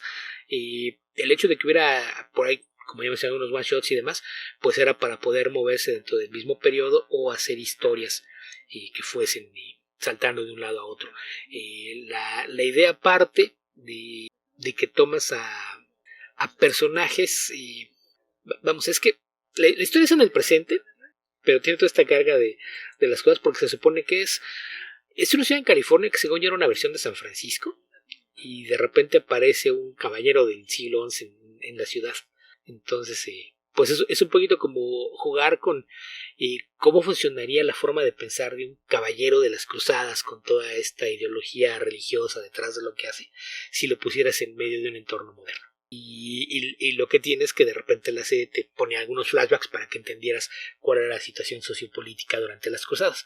Entonces, aunque la historia principal transcurre en el presente, tiene mucho que ver con cómo era el conflicto religioso político en las cruzadas. Entonces, una serie bastante interesante. A mí la verdad es que me gustaba mucho y era una lectura que a mí siempre me gustó bastante. El artista con el que partió la serie era Kelly Jones. Después por ahí me parece que algunos de los especiales sitúan a otros artistas, pero a lo largo de casi toda la serie fue Kelly Jones el responsable. Y la verdad es que es un cómic que yo creo que vale mucho la pena. Es de las cosas de Vértigo que estaban haciendo todas cosas interesantes a inicios de este siglo, que me parece que están bien. La serie debe haber durado unos alrededor de 20 números, me imagino, y no recuerdo si fueron 2 los one shots, pero la verdad es que a mí me gusta mucho, insisto, es esta idea de jugar con sacar algo de su área temporal y ponerlo en el presente y utilizar flashbacks al pasado, nada más para darle un poquito de contexto. Ok, ¿qué más, Beto? ¿Qué más? Después sí, Arturo López que dice, ¿hubo algún título que les haya gustado del sello Earth One de DC? Mira, no los he leído todos porque me falta ver el Green Lantern volumen 2, el de los Teen Titans, y hay otros que nunca voy a leer como el de Superman 3 y el de Batman 3. Y los de Wonder Woman tampoco los he leído, que creo que son 3 también, ¿no? Yo me quedé en 2, yo leí los... después sí yo leí el primero de Green Lantern, Wonder Woman, Batman y Superman, y de esos 4 me gustaron el de Wonder Woman y el de Green Lantern. Más allá de eso no he leído nada. Sí, a mí no me gustó ninguno. El de Green Lantern es el que disfruté más, pero tampoco me pareció tan bueno. Me gustó mucho el dibujo de Gabriel Hartman, esa onda así de ciencia ficción sucia, más realista que le da al cómic. Me gusta, pero a la vez la historia encuentro que le falta, por lo menos al volumen 1 le falta carne. Se queda un poco, a mi gusto, en el diseño, en lo superficial, como en el diseño visual en la composición visual, en el aspecto de la serie. Darle una vuelta de tuerca y que no sea una ciencia ficción tan colorida, tan superheroica, sino que sea más sucia, más dura. Pero el resto, o sea, los de Batman me parecen horrendos, los de Superman peor todavía. Entonces no le tengo mucho afecto a esa línea de cómics. Sí, no, igual. Además de que el de Green Lantern es un poquito de propaganda. ¿Cómo? Que aparte el de Green Lantern también hace un poquito de propaganda. Y recordemos, okay. All Cops are bad, incluso los espaciales. Sí, no sé. No, creo que en general no son... Bueno, voy a opinar solo de los que leí. No son grandes cosas, no son nada memorable apareció en los Earth One. Más allá de la novedad de que existan y que por supuesto siempre hay gente que los disfruta más que uno, no aportan grandes cosas al universo. Porque mira, si hubiesen tenido ese impacto, hubiesen sido realmente creativos, de alguna manera se hubiesen integrado al universo regular de DC y no es el caso. Sí. Y pasando a lo que sigue, JJ 2049 dice, el crossover de Star Trek Green Lantern de Spectrum War es canon dentro de la trilogía que dirigió Abrams y Lee. Dirigieron, si son 2 directores, dirigieron. O meramente el dibujante usó a los actores como referencia para dibujar a los personajes. No tengo idea, no he visto este crossover, tampoco me interesa mucho. A ver, ¿cómo se llama? Star Trek Green Lantern de Spectrum War. Mira, es que el tema de que sea canon, no sé si será canon o no será canon, porque en definitiva el canon del universo Star Trek de J.J. Abrams son las 3 películas. De hecho, las 2 que hizo él, la tercera no la hace él. Y que es la mejorcita, Beyond. Generalmente ningún crossover lo vas a contar como canon, porque un tema de derechos va a hacer que después tengas que ignorarlo, negarlo o lo que sea. Se supone eso sí que los personajes no desconocen la continuidad, no es como que Green Lantern exista en el vacío y aparezca con los personajes de Star Trek y viceversa. Se reconoce, se hace mención de los respectivos universos. Pero canon propiamente tal, no sé, al final el canon es una cosa para este tipo de franquicias bastante relativa. En la medida que lo quieran citar, lo van a hacer. Cuando no lo quieran hacer, se van a quedar callados, punto. Entonces no vale la pena mucho pensar en eso. Mejor léelo si te gusta, bien. Si no te gusta, véndeselo a alguien más. Ok. Y después dice Arturo López, ¿les gustan los New Warriors de Bendis y Hickman? ¿De qué tratan? Y tú le preguntas, ¿Secret Warriors? Sí, yo me quedé pensando en New Warriors cuando escribieron Hickman y Bendis a los New Warriors. Pero no eran los Secret Warriors. Sí, son los Secret Warriors. Uy, ¿de qué se tratan los Secret Warriors? No pregunta... Esto es como para un tratado, para un doctorado, no sé. Creo que mayormente pues quiere la generalidad. Podríamos decir que es algo así como que las operaciones encubiertas del universo Marvel, así como dentro de los espías que hay dentro de S.H.I.E.L.D., los Secret Warriors son los espías que trabajan incluso en secreto de los espías al interior de... Creo que no es lo suficientemente aclaratorio, Beto, porque Secret Warriors sí, en términos generales podría ser eso, pero los Secret Warriors existen en un contexto del universo Marvel que no se reproduce a posteriori, que es el universo Marvel después de Secret War, sin S, y posterior a Secret Invasion. Entonces, ¿qué es Secret War? Hay un juego de PlayStation 2 donde los personajes de los Avengers van a combatir con Doctor Doom a Latveria.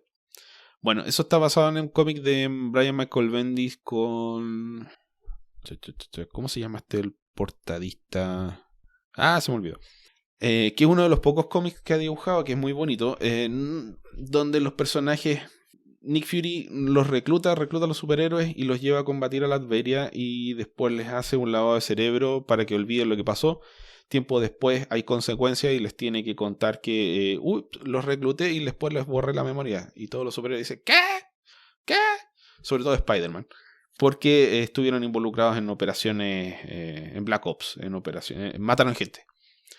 Eso eventualmente deriva en una serie de historias a Secret Invasion, y Secret Invasion tiene como consecuencia Dark Reign.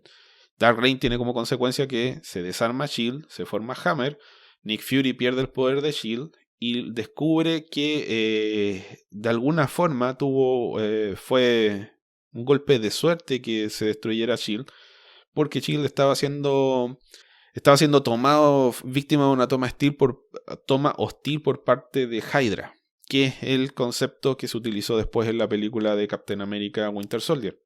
Entonces, para tratar de compartimentalizar la información y descubrir quiénes eran las personas en las que no podía confiar y que eran parte de Hydra, Nick Fury crea los Secret Warriors y crea varios equipos. El equipo negro, el equipo blanco y no me acuerdo cuál era el otro.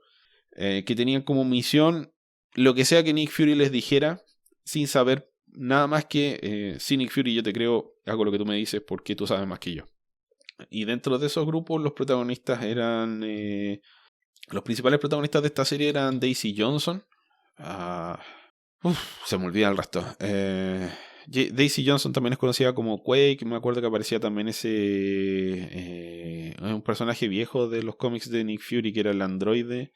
Dum Dum Dugan, etc. Entonces es todo un tema de guerra secreta, espionaje y toda una gran conspiración por pelear por el poder mundial, básicamente. Entonces se va descubriendo que Hydra tiene múltiples brazos, hay otras organizaciones, eventualmente se descubre que existe una de origen ruso, si mal no recuerdo, que era Leviathan. Leviathan tenía otros agentes, en fin, se transforma, va creciendo y creciendo el mazo de personajes de las conspiraciones y Nick Fury iba utilizando a sus peones para ir arreglando y simplificando el tablero. Entonces es un cómic bien... parte de una manera bastante simple, porque al principio lo escribía Brian Michael Bendis, y después se complejiza mucho porque lo empieza a escribir Jonathan Hickman. Al poco andar, Bendis se dio cuenta que no tenía tiempo para hacer Secret Warriors. Entonces, como estaba padrinando a Jonathan Hickman, le dijo, hey, escribe Secret Warriors conmigo. Y cuando vio que Jonathan Hickman se peinaba con la historia, la podía hacer con cierta contundencia, no necesitaba que nadie lo llevara de la mano, lo dejó solo con la serie. Y él siguió con la suya. Entonces Hickman se entretuvo ahí con estas conspiraciones dentro de conspiraciones. Ahí empezó un poco a elaborar esta forma de escribir, de hacer gráficos y explicaciones de lo que vendrá en el futuro. Qué es lo que después utilizó, por ejemplo, en su época en Avengers, en su época en Fantastic Four.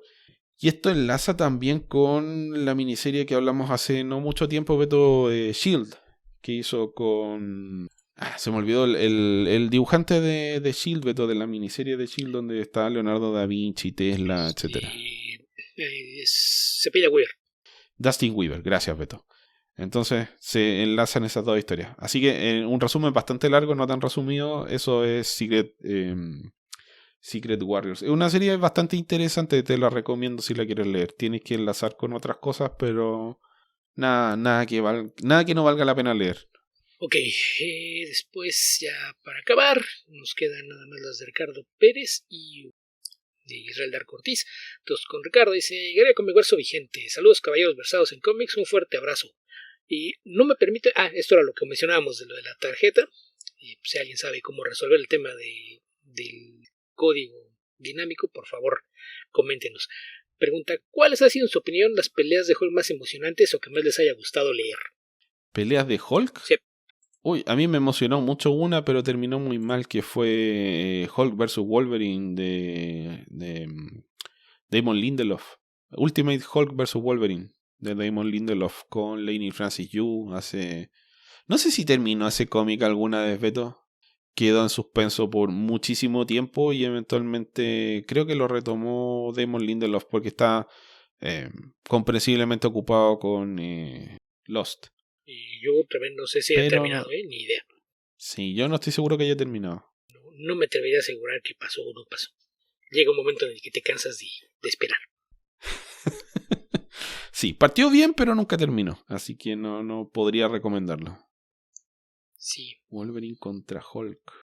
Pues es que hay muchas. Bueno, Hulk en sí. Yo creo que Planet Hulk.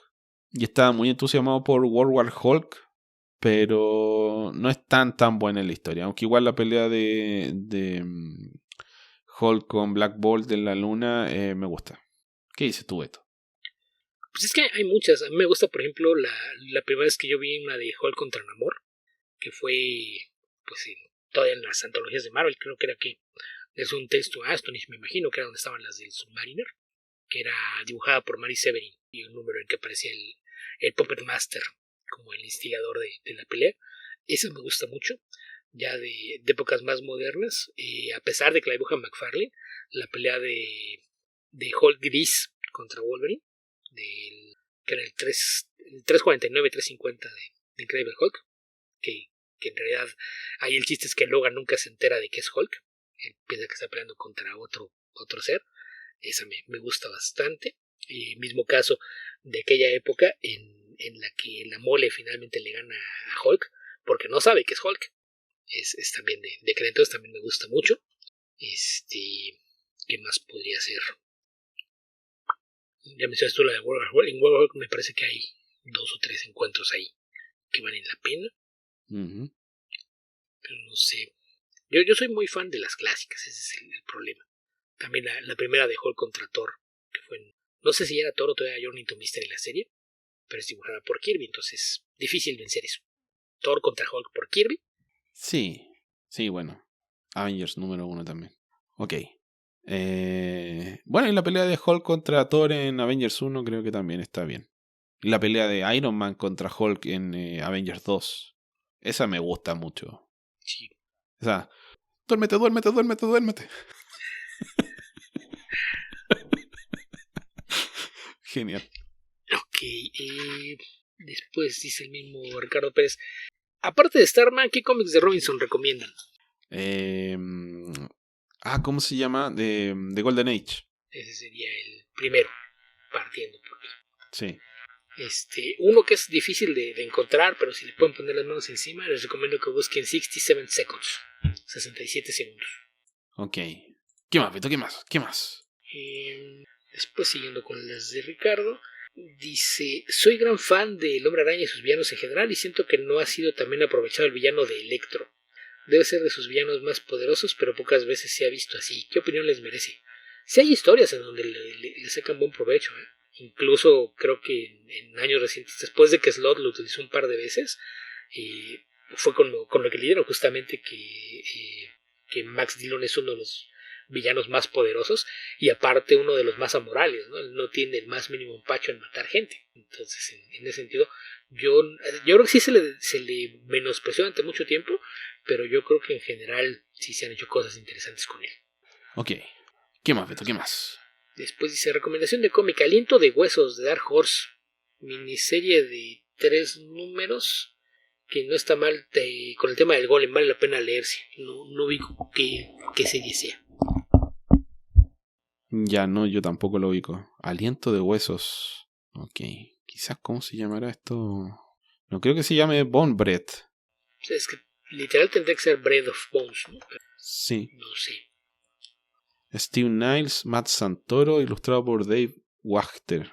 Es Bread of Bones. No lo conozco. Tampoco. Habrá que echarle una... Aunque Steve Niles, no sé. A mí me gustan las cosas de Steve Niles. Se ve muy bonito, cierto. Se vuelve repetitivo de repente, pero creo que tiene buenas historias. Y después dice: volteando hacia atrás, en pleno 2023, ¿qué evento, saga, historia de Marvel y DC borrarían y con cuál o cuáles se quedarían? Yo creo que aquí es más fácil. Si no te gusta, ignórala. No tienes que estar pensando en cómo encajan todas en la continuidad. Yo lo he dicho muchas veces. Eso de estar pensando qué funcionó y qué no en el pasado, pues realmente no tiene relevancia lo que estás haciendo ahora. Sí, yo no he leído ninguno de 2023, me parece. No, pero dice: en pleno 2023 y viendo hacia atrás, ¿qué evento, saga o historia de Marvel DC borrarían? Además que a estas alturas son tantos que cuesta hacer la recapitulación. Sí, ya hemos hablado Yo borraría de las Crisis y macroeventos. Es que Crisis era una solución para un problema que tenía en ese momento. A lo largo del... Es que, bueno, creo que nos vamos a meter en una discusión muy larga y Beto que no va al caso, pero sí, podría ser. Hay varias que no aportan nada, por ejemplo... Hora Cero. Sí, pero estaba pensando en algo peor. Crisis por ejemplo, Infinita. ¿cómo se llama esta de los Bloodlines? Identity Crisis. Identity Crisis, sí, la borraría definitivamente. La borraría 2 veces, la escupiría en su tumba y haría otras cosas encima de esa tumba. Y tiraría una molotov. Sí, puede ser. Bueno, ya pasaríamos de ese tema que no nos interesa. Supongo que no tanto, pero ¿les emociona o agrada la noticia del próximo Predator Wolverine?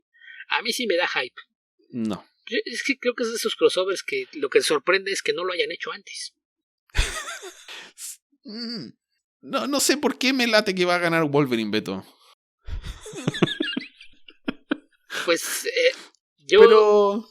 Pero no sé. O sea, creo que la gracia sería Wolverine contra cuántos Predator. Porque recordemos, no sé, esqueleto de adamantio, recuperación. Bueno, ¿y qué pasa si fuera la pelea cuando no tiene adamantio? Ahí podría ser más cuando era un perro con garras de hueso, Beto, puede ser. Porque yo vi un comentario que puso por ahí Benjamin Percy que dijo que eran varios enfrentamientos que se encontraban varias veces a lo largo de distintas etapas. Entonces ahí puede ser que haya cosas interesantes, no sé. Sí, bueno, hay harta historia de Wolverine antes de que hagan el experimento del Weapon X, así que también puede ser ahí. Pero no sé, no, la verdad es que no. Pero es porque no me llama la atención ni Predator ni Aliens, como he dicho muchas veces. No significa nada, más que a mí no me llaman la atención. Sí, puede ser. No es una opinión sobre la calidad, es simplemente no los computo como muchas cosas que no he visto. Traducción, aquí... La gran mayoría de las cosas que se hacen no las he visto. Ese de aquí comentario genérico sobre la apatía y aburridez de Esteban. Claro. Y ya para cerrar con las de Ricardo, dice... Cada vez que lo pienso estoy más en desacuerdo con la forma en la que me ayudaste, Beto, pero ok. ¿Te saqué del apuro sin que des más explicaciones, sí o no? ¿Qué más, Beto? ¿Qué más? La última de Ricardo dice: ¿tomará Panini a DC para publicación en México? muchos rumores y nada de certezas. Y tengo entendido que el contrato vencía a mediados del año, entonces no sé si ahorita que ya quedó vacante hay algo más de claridad. Hay rumores de que así va a ser, pero yo no he oído ninguna confirmación de que eso realmente vaya a pasar. Entonces, pues yo creo que más bien no queda más que esperar a ver qué tal. Yo nada más lo que sí sé es que en Planeta ellos sí se deslindaron, porque ve rumores de que Planeta puede tomar DC para que hubiera una competencia otra vez entre dos compañías. Planeta dijo que no. Entonces, pues si no lo hace Panini, quién sabe cuánto tiempo nos vayamos a quedar sin DC en México. Ok. No puedo opinar nada al respecto. Realmente no tengo idea. Y ahí debo aclarar que cuando dije nos, ahí estoy siendo bien. Estoy mostrando mi empatía por el resto de la gente, porque a mí la verdad es que no me importa, hace mucho que no lo he traducido. A menos, claro, que lo tome Panini y me den más trabajo, entonces sí me importa. Fuera de eso, no. Pero ¿qué? Bueno, Beto, si puedes traducir a Mark Millar, podrías traducir a Jeff Jones, Beto, si se te presentara la oportunidad. Si te dijeran, toma, Beto, necesitamos que traduzca Batman Earth 1, 2 y 3. Pues es que volvería a ser el mismo caso, que lo voy a leer solamente porque me están pagando, que si no... Okay. Eso. Y ya la última pregunta, para no dejar nada pendiente, en Twitter Israel el Dark Ortiz dice: recientemente conseguí algunos números de Public Domain, Alien, Predator, Something is Killing the Children. ¿Han podido leerlos? De hecho comentamos aquí Public Domain y Something is Killing the Children. A veces nos hacen preguntas que me hacen sentir que no escuchan el podcast, solamente mandan preguntas. Sí, a veces. De Alien, sí tengo curiosidad sobre todo por las cosas que hizo Philip Kennedy Johnson, que por ahí creo que ya terminó su arco, entonces creo que así ya puedo buscarlo sin estarme preocupando por ir al día. Y de Predator el problema fue que hubo quién sabe qué tantos retrasos ahí por cuestiones legales y contractuales, que algo raro pasó y apenas van muy poquitos, entonces también seguramente esperaría que haya algo más de material. Los de Alien sí tengo curiosidad por leerlos, ya veremos. Sí, y ya comentamos cómo le respondí más abajo, Something is Killing the Children, y ¿cuál fue la otra que dijo? Public Domain, ya los dije yo, comentamos esas dos aquí, sí. Esteban. Tú tampoco estás poniendo atención al podcast, ¿qué te pasa? No sé, Beto, estaba buscando un GIF para cerrar la discusión en Discord y me distraje un poco. Pues con eso acabamos con las preguntas. Y por el tiempo que llevamos, creo que también con el podcast, ¿verdad? Sí, no alcanzó el tiempo para responder más cosas. Tuvimos como dije, un bombardeo de Tío Coy, y ahora que es patrocinador tenemos que responder. No le podemos decir que no, se queda pendiente. Sí, ahora, ya no. Ya no, así que ustedes también nos pueden mandar sus preguntas. Vamos a... ojalá nos lleguen preguntas, pero también tenemos que buscar una forma de administrar un poco mejor el tiempo, diría yo, a efectos de que tengamos espacio para comentar más cosas. Por ahí me quedé en el tintero con un par de películas y con un par de cómics que leí para variar un poco las cosas de esta semana. Así que espero poder darle salida a eso la próxima semana, Beto. Tal vez debamos hacer un especial de solo comentarios de cosas y saltarnos las respuestas de preguntas por una semana. Puede ser. Díganos, ¿qué les parece esa idea? ¿Quieren que no respondamos preguntas de vez en cuando y solamente comentemos cosas? Puede ser una idea. Díganos, ¿qué les parece? Y también por ahí nada más de noticias que rara vez comentamos. Una que no vi que le hicieran mucho ruido. Hace un par de fines de semana se anunció que Image Comics también ya no será distribuido por Diamond. Entonces creo que ahora sí ya ese fue el último clavo en el ataúd de Diamond como distribuidora de cómics. Bueno, mientras siga Marvel. ¿Sigue Marvel? No. Ya no está Marvel, no está DC, entonces... no está Image. Aparte todos ya tenían tratos aparte para distribución en librerías, entonces ya. O sea, Diamond ya nada más es... ¿Y quién está distribuyendo a Marvel ahora? Para mercado especializado en librerías fue con alguna de estas empresas con Penguin, creo que es Penguin Random House quien está distribuyendo a Marvel. Ok. Entonces sí, creo que sí, ya. Se acabó la era Diamond definitivamente. Que la ventaja que tienen es que, pues, al ser propiedad de un coleccionista, pues pueden vender cosas por su cuenta que no se consiguen de otra forma. Entonces, por ejemplo, las días de Overstreet se las iban vendiendo ellos, pero ya como distribuidor creo que ese negocio sí iba a quedar completamente de lado. Ok, bueno, esperemos que el mundo sea mejor ahora. Parece que están pasando por malos tiempos los cómics en estos momentos. No me he interiorizado de la respuesta, o sea, del problema, pero he visto bastantes señales de alarma por ahí de algunas personas, que no sé si serán alarmistas o si tienen razón. Las señales de alarma en la industria del cómic aparecen... Empezaron en los 70, lo sé, lo sé. Meses. Todos los años se está muriendo el mercado, pero bueno. Y nomás no. Tal vez una vez sea cierto. No lo sé. La cosa es que ahora... O sea, Pedrito y el Lobo. Es que ni siquiera porque, vamos, Marvel y DC se sostienen mayormente por portadas variantes. Y el resto de las editoriales volteó un poquito a ver el mercado en librerías y empezó a cambiar formatos. Entonces yo soy de que eventualmente Marvel y DC también van a tener que dejar de lado los cómics de grapa, que, insisto, ahorita están sostenidos por alfileres y por las portadas variantes, que es un mercado de la cosa más extraña. Si tú eres un artista que hace portadas atractivas, tienes una forma de vivir gracias a Marvel y DC que es bien, bien básica. Porque ya ves que una tienda, por ejemplo, puede pedir portadas variantes especiales para ellos. Ellos son los que tendrían que conseguir el arte o la licencia para usar alguna pieza en particular. Le avisan a Marvel, oye, quiero tantas copias, hay un mínimo para hacer eso, quiero tantas copias, esas yo te las pago por separado, y Marvel hace ese tiraje. Entonces, si tú eres un artista de portadas, por decir algo, vamos a inventar un nombre. El día que Alex Ross diga, ya no quiero trabajar para ustedes, pero voy a hacer mis propias portadas variantes, Alex Ross podría hacer eso y encargarle a Marvel, quiero 500 copias de esta portada variante de este cómic, y venderlas él en su tienda, firmadas. Y eso es algo que muchos artistas están haciendo. Crean portadas variantes exclusivas, ellos las encargan como si fueran una tienda y las venden a través de sus tiendas en línea. Entonces el mercado de cómic de grapa es una cosa muy, muy extraña. Pero vamos, yo creo que aquí uno de los primeros es que el mercado se diversificó. Hay muchísimos sitios independientes publicándose a través de Kickstarter. Que el problema para quien no estamos en Estados Unidos es que encarar cosas de Kickstarter se volvió carísimo. No solo porque están caros los cómics, sino porque los envíos son aún más caros. Y pagar de repente precios por cómics digitales no es atractivo. Pero para la gente dentro del mercado de Estados Unidos son precios que están dentro de la norma. Entonces ahí funciona. Además hubo muchas historias tristes de Kickstarter que pensaron que habían ganado dinero y después se enteraron que, después de completar las promesas no gané lo que pensé que iba a ganar. No hicieron bien sus cuentas. Así que decidieron asegurarse con precios más altos de envío para no tener pérdidas, que es absolutamente razonable, pero por el otro lado no vivo allá y por lo tanto me sale demasiado caro. Ya no es raro que veas uno que te digan, esto te va a costar tanto y tanto, y el costo de envío se carga al final.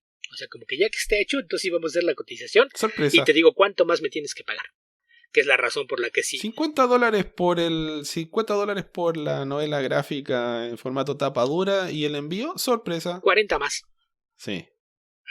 Así que no, es difícil sacar, por uno como consumidor, es difícil sacar las cuentas de esa forma. Pero la industria, a menos que se trate de gente que tiene dinero para gastarlo con mayor libertad que nosotros, no. La industria realmente no está en apuros. Es conveniente. Insisto, tiene muchas salidas, aparte de que muchas de ellas pues están usando como fábricas de propiedades para otros medios, entonces de una u otra forma el medio subsistirá.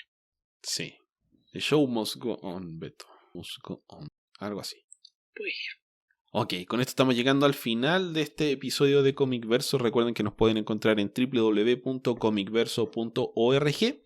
Ahí también pueden encontrar links a todas nuestras redes sociales y todos los lugares donde nos pueden encontrar. Pero les recordamos de todas formas que si quieren contactarse con nosotros nos pueden encontrar en Twitter, próximamente en otras plataformas, pero por ahora en Twitter. A Alberto lo encuentran como Albion2112. A nosotros nos encuentran como Comicverso, donde pueden dejar sus preguntas utilizando el hashtag Comicverso Responde, y a mí me pueden encontrar como epedreros. Rara vez posteo en Twitter, pero si me escriben algo, respondo generalmente. ¿Dónde más te puede encontrar la gente, Beto? Hablando de redes sociales, finalmente alguien me mandó una invitación de Blue Sky, entonces también ya estoy por allá, igual como Albion2112. Y ahí, curiosamente, muchas de la gente que sigo están por allá, y gente que ya no estaba publicando en Twitter desde hace años está activa ya. Si extrañaban cuando Matt Fraction desapareció de Twitter, o Mark Waid, que dejó solamente para hacer anuncios promocionales, ambos están activos en Blue Sky, entre muchas otras personas. Así es de que pues probablemente ese es el plan B si algo termina de pasar con Twitter. Más allá de eso, tengo un blog que encuentran en ogrelalasnecesidades.blogspot.com y una página de Patreon que está en patreon.com/guiaficcionauta, guiaficcionauta todo de corrido y con X. Además de eso, colaboro de forma semi-regular en el podcast de Archivos Temporales, manejado por nuestro buen amigo Héctor McCoy. Y pues en teoría, en próximos días estaré regresando al poderoso podcast Comicasi. En algún momento. No, es que el problema es, uno, que pues después de San Diego no estaban por allá y que estaban platicando de películas que yo no había visto, pero estamos grabando esto el lunes 21 de agosto, y yo el día de mañana iré a ver Blue Beetle, que según tengo entendido será el tema de esta semana, entonces ahora sí no hay pretexto. Ya si no me invitan, pues entonces quiere decir que de veras ya no era parte del podcast y no me van a avisar. Bueno, y para los que nos estén escuchando, estamos grabando el día lunes 21 de agosto y probablemente hoy mismo aparecerá publicado un minisodio de Comic Verso para nuestros patrocinadores superhéroes, los que colaboran con $5 o más en nuestro Patreon, dedicado a la película de Flash, que el próximo 25 de agosto se va a liberar, no liberar, pero se va a estrenar en la plataforma de HBO Max, o Max creo que se llama, no estoy seguro cómo se llama actualmente, así que si quieren escuchar ese comentario, vayan, descárguenlo en el Patreon y luego vean la película o no. Depende qué les parece el comentario. Es con spoilers, por cierto, así que si quieren ver la película, vean la película y después escuchen el comentario. O no. O no. No, me refiero, o no vean la película, escuchen el comentario. Sí, decisión de ustedes. Sí. Muy bien. Habitantes del futuro, donde sea que estén y cualquiera que sea el momento en el que estén escuchando este podcast, que tengan ustedes muy buenos días, muy buenas tardes o muy buenas noches. Cuídense mucho. Hasta la próxima.